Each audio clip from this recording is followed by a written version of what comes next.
आज का दिन बेहद गर्व का दिन है।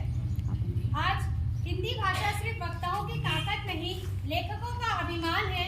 यह महज भाषा नहीं, बल्कि यह सब हम भारतीयों की जान है और हम भारतीयों को एकता के सूत्र में पिरोती है। हिंदी हमारी आन, बान, शान है। हिंदी को राष्ट्रभाषा बनाने की बात सबसे पहले महात्मा गांधी जी ने कही थी। जब हमारा देश आज़ाद हुआ था, उसके 2 साल बाद ये मुद्दा उठा कि हिंदी को एक आधिकारिक भाषा के रूप में सम्मान मिलना चाहिए।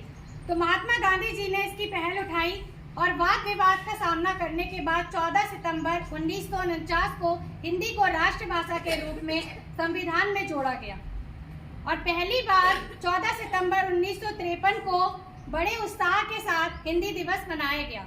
पंडित जवाहरलाल नेहरू जी ने ये निर्णय लिया कि हर साल हम 14 सितंबर को हिंदी दिवस बहुत ही हर्षोल्लास के साथ मनाएंगे।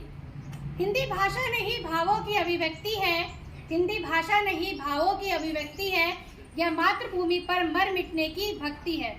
14 सितंबर एक ऐसी तारीख है जब हर भारतीय और अंग्रेजी बोलने वाले भी आज के दिन हिंदी को याद कर लेते हैं। प्राचीन भारत में हिंदी का बोलबाला था। हिंदी में कविता लिखनी व संगीत का उजाला था। लेकिन आज हम माता पिता को भी मॉम डैड कह के बुलाते हैं। ऐसा क्यों? क्या हम हिंदी बोलने से घबराते हैं?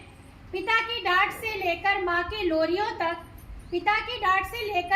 लोरियों तक, स्कूल की किताबों से लेकर यारों की यारियों तक, घर घर गूंजने वाले वो महाभारत के किस्से, इन सब यादों को हमारे बचपन और भाव से जोड़ती हमारी हिंदी।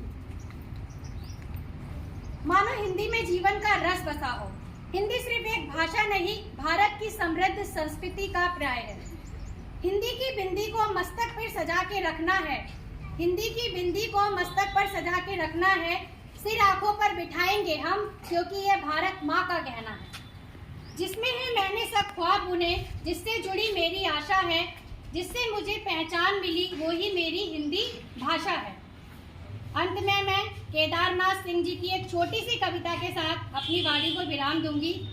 माँ भारती के भाल का श्रृंगार है हिंदी, माँ भारती के भाल का श्रृंगार है हिंदी, हिंदुस्तान के बाग की बहार है हिंदी। गुट्टी के साथ घोलकर माँ ने पिलाई थी, स्वर फूट रहा वही मल्हार है हिंदी। तुलसी कबीर सूर और रसखान के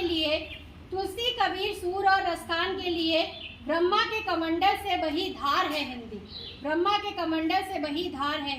धन्यवाद।